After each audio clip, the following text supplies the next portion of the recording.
Sir there is no seriousness. क्या debate करें sir, जिनको सुनाना है वो सुनते ही नहीं। किसको सुनाए सर हम?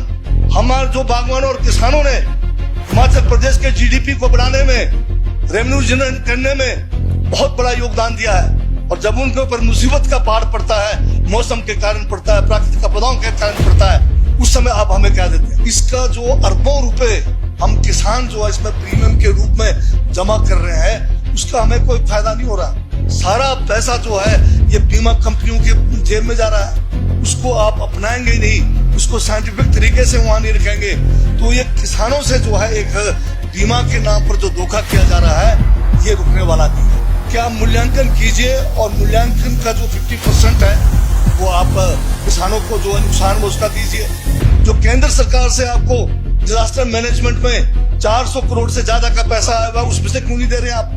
अब माननीय मंत्री जी को सुनना चाहिए हमारी बात, ये सुन ही नहीं रहे। इनका जवाब तैयार है पहले ही। इन्होंने कहना है कि हमारे पास पैसा नहीं है, डबल इंजन की सरकार में शक है, और इतना इम्पोर्टेंट किसानों का, बागवानों का है, मंत्री जी जो है गप्पे मार रहे हैं वहां बैठकर। तो बताइए क्या सीरियसनेस है? फिर हम भी बोलना छोड़ देते हैं। क्या जरूरत है हम अपना जो है दिमाग खराब करें? आज खाद की रेट आपने जो है कई गुना बढ़ा दिया, आज जो है दवाइयों का जो है रेट कई गुना बढ़ा दिया है। और ये इतना रेट बढ़ाने के बाद आज कैंड नहीं है, पोटैश नहीं है। अब आपके पास जो है आप पूछेंगे तो कहेंगे ये बाहर से नहीं आ रहा। अब उसमें जो है किसानों की अगर जब कोई मुसीबत होती है, जब उनको नुकसान होता है, उस समय आप अगर अपने रिलीफ मैनुअल जो है बाबा आदम के जमाने का है, उसको समय समय में थोड़ा थोड़ा उसमें इजाफा किया गया है, और वो बिल्कुल मामूली मात्रा, यानी कि 1 बीघे के पीछे जो है आपका जो है 500-600 रुपए भी नहीं मिल रहा है। तो ये एक किस्म से बिल्कुल धोखा है किसानों के साथ। चाहे मकान 20 लाख का है, चाहे 1 करोड़ का है, चाहे कितना भी हो, उसको जो है केवल मात्र 1.5 लाख रुपए देके जो है हम इसको वो कर रहे हैं। तो ये सही है कि इसको 5 लाख किया जाए? फिलहाल 5 लाख की बात हो रही है। उनका CSR का पैसा भी इसमें डाला जा सकता है। वो पैसा कहाँ ले जा रहे? हिमाचल में पानी हमारा, जो है जमीन हमारी, जंगल हमारा, पावर हाउस में जनरेशन होता है, CRF का पैसा जो है कहाँ पर लगा रहे हैं? जाके कहीं गुजरात में डाल रहे हैं, कहीं जो है दिल्ली में खर्च हो रहा है। हमारे इस बार भी बहुत सारे लोगों के मकान जल गए, 1.5 लाख में हमने चलता कर दिया। क्यों इस CRF का पैसा लगाकर उनको जो उचित मुआवजा नहीं दिया जा रहा? आप बंदों को करो। आज भी शिमला में लोग जो है बेघर हैं, उनके सिर पे आज भी जो है छत नहीं है। अभी मेरे साथ चलो मैं दिखाता हूँ। मैं कह रहा हूँ गौ वंश का अगर आपने ख्याल करना है, गौ माता का, जो गौ माता पाल रहा है उसी को 700 रुपए दो। आप क्यों मतलब ये इकट्ठा कर रहे हो बम्बार्टमेंट के लिए? आप हर एक के घर में पेंशन जो है 700 रुपए लगाओ जिसकी गाय है। अभी जो है गाय का चारा खाने वाले पता नहीं कितने पैदा हो जाएंगे, खा ही रहे होंगे बहुत सारे लोग। अब मेरे किन्नौर में अभी सर्दियों में 2-2 फुट बर्फ में कहाँ गए गौ रक्षक? हमें जो है वहां पर जो है हमारी कांग्रेस पार्टी के लोगों ने बर्फ में जाकर जो है घास खरीद कर हमने गाय को जो है उनका वो किया, उनको बचाया, भूख से बचाया। कुछ प्राइवेट लोगों ने भी किया। कहाँ था ये डिपार्टमेंट? कहाँ गया ये गौवंश का ये जो बोर्ड है? और 2 सदन बनाए 40-40 लाख के। उन सदनों में जैसे यहाँ कह रहे थे पानी नहीं, उसके अंदर घास नहीं, और पशु मरे हुए वहां पर सड़ रहा है, बदबू आ रही है उसमें से। माननीय श्री राकेश सिंघा जी द्वारा नियम 101 के अंतर्गत जो रेजोल्यूशन यहाँ लाया है उस पर बोलने के लिए मैं खड़ा हुआ हूँ। रेजोल्यूशन है, दिस हाउस में frame a policy to grant relief amounting to 50% of the loss incurred due to natural calamities on agriculture and horticulture produce, and enhance the relief amount to 5 lakhs on the destruction of house due to fire। माननीय अध्यक्ष महोदय, किसान चाहे वो बागवान हो या किसान है, जो भी फसल है वो सारा का सारा जो है प्रतिकूल जो है मौसम पे निर्भर करता है। और ज्यादातर समय जो है मौसम के कारण जो है भारी नुकसान जो है हमारे बागवानों को और हमारे जो है कृषकों को सहना पड़ता है। सरकार की तरफ से जो नुकसान होता है मौसम के कारण या प्राकृतिक आपदाओं के कारण बागवानों और किसानों के लिए जो राशि रिलीफ के रूप में दी जाती है वो बिल्कुल मामूली है। नुकसान होता है लाखों का, और सरकार जो रिलीफ हमें देती है वो जो है मामूली भी क्या, मामूली से भी नीचे होता है। जैसे कि अब एग्रीकल्चर में अगर आप देखें कि अगर 1 हेक्टेयर अगर किसान की अगर फसल अगर अनाज का तबाह हो जाए तो रिलीफ क्या रखा हुआ रिलीफ मैनुअल में, कुल जो है कुछ 100 रुपए। और इसी तरह से अगर बागवानी में किसी का अगर बगीचे का अगर कोई भी फसल है, चाहे सेब है चाहे अन्य कोई भी फसल जो फ्रूट्स है, तो उसमें भी जो है मात्र जो है कुछ 100 रुपए देकर जो है हमें जो है निपटाया जाता है। तो ये जो प्रस्ताव यहाँ पर लाया है ये बहुत ही महत्व का प्रस्ताव है। और सरकार को जो रिलीफ आज जो रिलीफ मैनुअल के द्वारा आप दे रहे हैं उस पर पुनर्विचार की जरूरत है। वक्त की नजाकत है। अभी जो बजट पेश हुआ उसमें अगर कहीं ग्रोथ हुआ तो वो जो है हमारा एग्रीकल्चर और जो है हॉर्टिकल्चर सेक्टर से दिखाया गया है, बाकी में तो सारा माइनस था। और इस इंपॉर्टेंट सेक्टर जहां से हिमाचल का जो है आपके जीडीपी में ग्रोथ हो रहा है, आप उसमें जो है किसानों की अगर जब कोई मुसीबत होती है, जब उनको नुकसान होता है, उस समय आप अगर अपने रिलीफ मैनुअल जो है बाबा आदम के जमाने का है, उसको समय समय में थोड़ा थोड़ा उसमें इजाफा किया गया है, पर वो बिल्कुल मामूली मात्रा है। तो ये जरूरी है कि किस तरह से किसानों को जो है अब इसमें जो है राशि बढ़ाई जाए। अब यहाँ पर कई किस्म के फसल बीमा योजना आ गया। एक जो है वेदर बेस्ड इंश्योरेंस पॉलिसी है, एक प्रधानमंत्री फसल योजना है, बीमा योजना है, एक फिर एग्रीकल्चर जो है फसल बीमा योजना है। पर ये जितनी भी बीमा योजनाएं हैं इसका जो अरबों रुपए हम किसान जो है इसमें प्रीमियम के रूप में जमा कर रहे हैं उसका हमें कोई फायदा नहीं हो रहा। सारा पैसा जो है ये बीमा कंपनियों के जेब में जा रहा है और ये बीमा कंपनियां जो है इनका तो मुफ्त में जो है इनके पास पैसा आ रहा है। क्योंकि जब जो नुकसान होता है, जो बीमा हमने कराया हुआ है, उसका मूल्यांकन करने के लिए धरातल पे ना तो किसी किस्म का कोई वहां पर जो है कोई कार्य प्रणाली है, ना ही वेदर बेस्ड जो बीमा है उसके लिए, ना ही वहां पर जो है कोई वेदर स्टेशन है जो कि आपको रिकॉर्ड करके बताए कि फलाने जो है इलाके में ये टेम्परेचर के कारण जो है नुकसान हुआ है या जो है बेमौसमी बारिश और बरसात के कारण नुकसान हुआ है। तो ये जब तक आप ग्राउंड लेवल पर मूल्यांकन करने का जो तरीका उसको आप अपनाएंगे नहीं, उसको साइंटिफिक तरीके से वहां नहीं रखेंगे, तो ये किसानों से जो है एक बीमा के नाम पर जो धोखा किया जा रहा है ये रुकने वाला नहीं है। आज अगर आप पुराना अगर पिछले 3 सालों में जाएंगे तो किसानों को जो पैसा बीमा कंपनियों ने दिया है और जो किसानों का पैसा जो बीमा कंपनियों के पास जो इसके रूप में प्रीमियम के रूप में जमा हुआ है उसमें कई 100 गुना नहीं 1000 गुना ज्यादा का फर्क है। इतना पैसा किसानों का वहां चला गया है। तो अब मैं माननीय जो है यहाँ पर सरकार से मंत्री महोदय से निवेदन करना चाहूंगा कि जो यहाँ पर ये जो सिंघा साहब ने जो यहाँ पर बात रखी है ये बिल्कुल सही है कि आप मूल्यांकन कीजिए और मूल्यांकन का जो 50% है वो आप किसानों को जो है नुकसान वो उसका दीजिए। अब ये कहेंगे कि ये संभव नहीं है, मैं इसके बारे में बताना चाहूंगा कि ये बिल्कुल संभव है। 2013 में हमारे जिला किन्नौर में भारी जो है बेमौसमी बर्फबारी के कारण सेब के फसल का बड़ा भारी नुकसान हुआ। उस समय जो है जो रिलीफ दिया गया, मैं समझता हूं कि हिंदुस्तान में पहली बार जो है इस किस्म का बढ़िया रिलीफ जो है बागवानों को दिया गया। और उसमें उस समय का जो हमने जो रिलीफ दिया उस समय जो है हिमाचल प्रदेश में कांग्रेस की सरकार थी, केंद्र में भी जो है मनमोहन सिंह जी प्रधानमंत्री थे, यूपीए की सरकार थी। तो उस समय जो लॉस है जो 25% से 50% का जो नुकसान हुआ प्रति बीघा, हमने जो है उस समय 2000 रुपये बीघा दिया। और जो 50 से 75% हुआ है उसमें जो है हमने 2500 रुपये प्रति बीघा दिया है। और उससे ऊपर का जो नुकसान था उसको 3000 रुपये से ज्यादा जो है पर बीघा के हिसाब से दिया है। पर आज का जो रिलीफ मैनुअल है आपके पास रिवाइज, उसमें 1 हेक्टेयर का जो है 8000 रुपये मात्र देना है आपने, यानी कि 1 बीघे के पीछे जो है आपका जो है 500-600 रुपये भी नहीं मिल रहा है। तो ये एक किस्म से बिल्कुल धोखा है किसानों के साथ, क्योंकि जो डिजास्टर मैनेजमेंट का जो पैसा है वो इसीलिए रखा गया है कि जब किसानों को या बागवानों को जो मुसीबत आएगी उस समय उसमें से पैसा जो है रिलीफ में से उनमें दिया जा सकता है। अभी पिछले बार जो जिला किन्नौर में फिर दोबारा बारी जो है, मौसम जो है इसमें परिवर्तन के कारण जब सेब के फूल लगे हुए थे तो उसके ऊपर भारी जो है हिमपात के कारण फसल का बड़ा भारी नुकसान हुआ।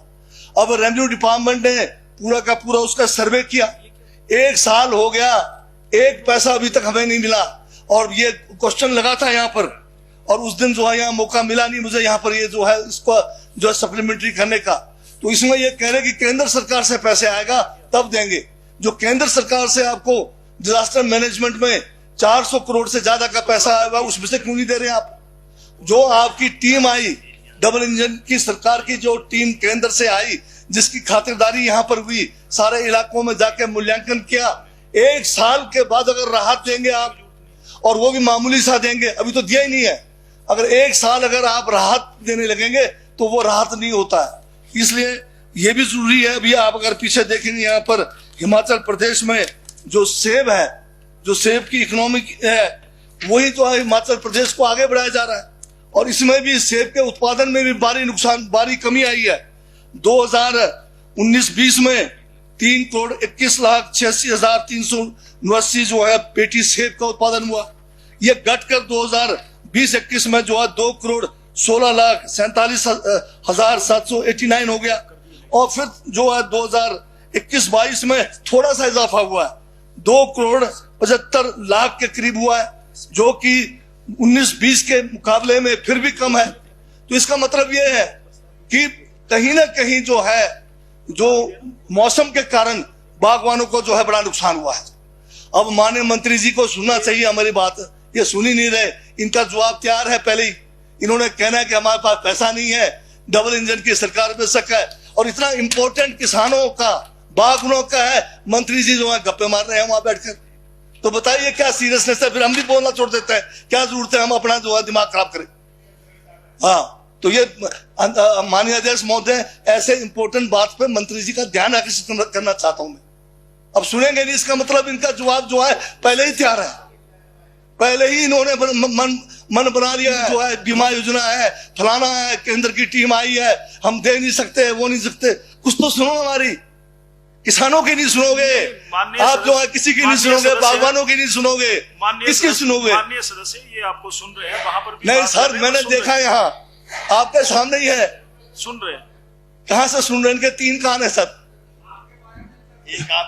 एक कान मेरे लिए रखा, 2 कान और मंत्री जी के लिए रखा है। सुन रहे हैं, ठीक है सर, ये बहुत गंभीर मामला है। ठीक है, आप बोलिए। इसको अनैथा ना ले माननीय मंत्री जी, आपका जो है कुछ, हाँ मैं बोल रहा हूं, मैं सिर्फ ये कि आप पहले से ही जो है तैयारी पे हैं, उस हिसाब से ना बोले आप, हमें जो है कुछ सुने।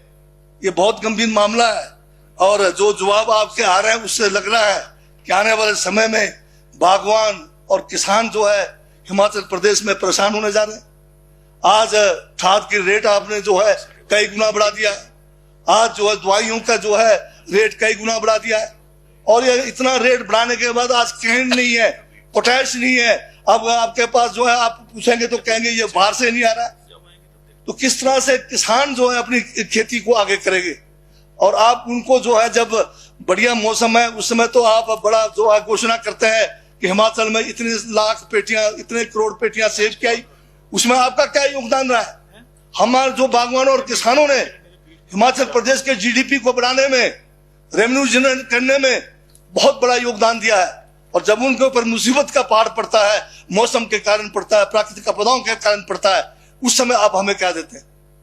वही आपसे निवेदन करना चाहता हूं कि उसके लिए आप जो रिलीफ मैनुअल में जो बात रखी गई है उसको जो है गंभीरता से लें, और एक अलग से फंड डिजास्टर मैनेजमेंट का जो है इसके लिए रखें। हमेशा प्राकृतिक आपदाएं नहीं आती है, कभी कभार आना है। पीछे जो किन्नौर में आया, अभी तक आपने 1 पैसा नहीं दिया, साल खत्म हो गया, नए फसल का टाइम भी शुरू होने वाला है, अब दोबारा से फूल लगने वाले हैं, परंतु पिछले बार जो नुकसान हुआ उसकी भरपाई कब करेंगे आप? केंद्र की आपकी टीम आके चलेगी, कुछ नहीं कर रहे आप। इसी तरह से मकान के बारे में भी कहा है, अभी आप जो है 1.5 लाख रुपए देते हैं मकान चलने का, चाहे मकान 20 लाख का है, चाहे 1 करोड़ का है, चाहे कितना भी हो, उसको जो है केवल मात्र 1.5 लाख रुपए देके जो है हम इसको वो कर रहे हैं। तो ये सही है कि इसको 5 लाख किया जाए, फिलहाल 5 लाख की बात हो रही है, पर मैं तो समझता हूं कि मकान का भी जो है उसको मूल्यांकन करके कम से कम दोबारा बनाने लायक पैसा उसको मिलना चाहिए। उस जो विक्टिम है, जिसका पूरा परिवार का सारा सामान चले जाता है, उसके अंदर पुस्तकों की जो जायदाद है वो खत्म हो जाती है, और उसको हम 150 रुपए में हम क्या बनाएंगे? 150 रुपए में तो हम एक छोटा सा टॉयलेट भी नहीं बना सकते हैं। इस बात को ध्यान में रखकर आज आपके पास, आप कहेंगे रेवेन्यू डिपार्टमेंट के माध्यम से जो 1.5 लाख रुपए मिल रहा है, उसको जो है एक कम से कम उस राशि तक तो बढ़ाइए जो एक उचित राशि हो। आज यहाँ पर बहुत सारे, हिमाचल प्रदेश की बात कर रहा हूं मैं, बहुत सारे जो हमारे कंपनियां जो है आज यहाँ पर जो है पावर प्रोजेक्ट्स हैं, आपके पास जो है SJVN का है, आपके पास जो है यहाँ पर JSW का है, बहुत सारे और अन्य पावर प्रोजेक्ट्स हैं। उनका CSR का पैसा भी इसमें डाला जा सकता है। वो पैसा कहाँ ले जा रहे हैं? हिमाचल में पानी हमारा, जो है जमीन हमारी, जंगल हमारा, पावर हाउस में जनरेशन होता है, CRF का पैसा जो है कहां पर लगा रहे हैं? जाके कहीं गुजरात में डाल रहे हैं, कहीं जो है दिल्ली में खर्च हो रहा है। CRF का पैसा भी जो है ऐसे समय पर यहाँ के जो बाशिंदे हैं और जिनके इलाकों में ये जो प्रोजेक्ट चल रहे हैं, अगर वहां पर कोई आगजनी का केस होता है, वहां पर किसी किस्म की मुसीबत आती है, ये पैसा क्यों ही वहां पर सरकार लगाई जा रही है? इन कंपनियों को क्यों बाध्य नहीं किया जा रहा है कि 2% इनका SJVN का जो है 37 करोड़ रुपए सालाना जो है इनका CRF का पैसा है, और किन्नौर में कितना खर्च कर रहे हैं? 4-5 करोड़ रुपए, वो भी हमारे कहने पे नहीं, वो भी पता नहीं किसके कहने पे, जहां पर जरूरत नहीं है वहां पर खर्च हो रहा है। हमारे इस बार भी बहुत सारे लोगों के मकान जल गए, 1.5 लाख में हमने चलता कर दिया। क्यों इस CRF का पैसा लगाकर उनको जो है उचित मुआवजा नहीं दिया जा रहा? क्यों नहीं कि जो है आपका JSW का है, उसका भी जो है बहुत ज्यादा CRF का पैसा है, वो जो है हमारा जो फसल नुकसान उस इलाके में प्रोजेक्ट अफेक्टेड एरिया में हुआ है, कम से कम वहां पर तो दिया जाए। यही मैं आपके ध्यान में लाना चाहता हूं, ये आपके माध्यम से मंत्री महोदय का, और मैं उम्मीद करूंगा कि माननीय मंत्री महोदय जो है, जो किसान है, जो बागवान है, जो असली रीढ़ की हड्डी से आर्थिकी की हिमाचल प्रदेश को, उनको मुसीबत के समय आप जो है साथ देंगे। उनके लिए बढ़िया जो पैकेज है, जो सिंघा जी ने जो प्रस्ताव लाया है, उसको जो है आप उसको जो है गिराने की बात ना करें। इस प्रस्ताव को जो है आप मान के कमेटी फिर दोबारा ये जो है वही बात होता है। Sir, there is no seriousness sir, there is no seriousness. क्या डिबेट करें सर? जिनको सुनाना है वो सुनते नहीं, किसको सुनाए सर हम? तो सर आप तो जरूर सुनेंगे, पर जिन्होंने सुन के कुछ करना है उनको भी सोचे ना। हो केवल मात्र वोट बटोरने के लिए, केवल मात्र जो है आप धर्म के नाम पर जो है लोगों को गुमराह करने की बात मत कीजिए। ये 700 रुपए में कह रहा हूं आपको, बंदे की बात करेंगे आप, बंदों को करो। आज भी शिमला में लोग जो है बेघर है, उनके सिर पे आज भी जो है छत नहीं है। अभी मेरे साथ चलो मैं दिखाता हूं, 10 बार इस मान्य सदन में कह चुका हूं, पर किसी के जो है कान में जो है जू नहीं लगता। इसमें यहीं पर है ओल्ड बस स्टैंड के पास, भूखे नंगे प्यासे लोग हैं, उनको बेसहारा नहीं है वो। आज बेसहारा लोगों की चिंता नहीं है हमें। मैं गाय के विरोध में नहीं हूं, मैं कह रहा हूं गौ वंश का अगर आपने ख्याल करना है, गौ माता का, जो गौ माता पाल रहा है उसी को 700 रुपए दो। आप क्यों मतलब ये इकट्ठा कर रहे हो बम्बार्टमेंट के लिए? आप हर एक के घर में पेंशन जो है 700 रुपए लगाओ, जिसकी गाय है, बढ़िया हो जाएगा। क्या जरूरत है आपको जगह? हिमाचल प्रदेश में भूमि की वैसी कमी है, खेती के लिए जगह नहीं है हमारे पास। आप दो उसको, वो पेंशन है, और वो पैसा जो है वो कम से कम यूज तो करेगा। अभी जो है गाय का चारा खाने वाले पता नहीं कितने पैदा हो जाएंगे, खा ही रहे होंगे बहुत सारे लोग। अब मेरे किन्नौर में अभी सर्दियों में 2-2 फुट बर्फ में कहाँ गए गौ रक्षक? हमें जो है वहां पर जो है हमारे कांग्रेस पार्टी के लोगों ने बर्फ में जाकर जो है घास खरीद कर हमने गाय को जो है उनका वो किया, उनको बचाया, भूख से बचाया। कुछ प्राइवेट लोगों ने भी किया। कहाँ था ये डिपार्टमेंट? कहाँ गया ये गौवंश का ये जो बोर्ड है? बर्फ में, ठंड में, माइनस में, और 2 सदन बनाए 40-40 लाख के। उन सदनों में जैसे यहाँ कह रहे थे पानी नहीं, उसके अंदर घास नहीं, और पशु मरे हुए वहां पर सड़ रहा है, बदबू आ रही है उसमें से। फिर बड़ी बड़ी बातें करना छोड़ा जाए, काम की बातें करें। और ये जो नीति जब बनाएंगे, वैसे तो बनाएंगे नहीं, क्योंकि ये रिक्वेस्ट करेंगे, सत्ता पक्ष का जो प्रस्ताव है, प्रस्ताव वापिस ही होना है। इसलिए मैं कहता हूँ नीति तो बनना नहीं है, पर दिमाग की नीति ठीक कीजिए।